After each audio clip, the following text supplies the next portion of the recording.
Okay, so I'm gonna need you guys to download this video, save it, share it, whatever, post it on your own feed just in case it gets removed or, they mess around with it like they did my last video. In case you don't know who this lovely man is, his name is Rishi Sunak. He is the Prime Minister of Great Britain.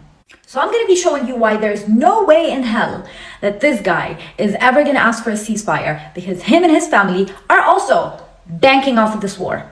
I introduce to you Gashapa, Rishi's wife and mother of two. So I got this off of The Guardian. You can see here that she is richer than the Queen, owns just as many houses.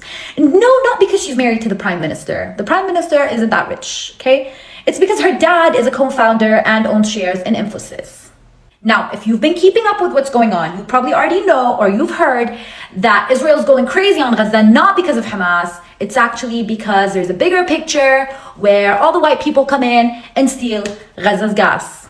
Now, just 6 days ago, the Zionists awarded gas exploration to a few companies. One of them is BP, which is British Petroleum. Stay with me, huh?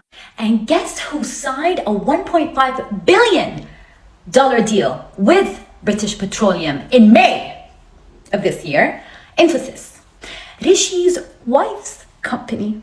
Now you tell me, why in the hell would this guy ever try to put an end to what's happening in Gaza and ask for a ceasefire if his baby mama is making so much money off of it?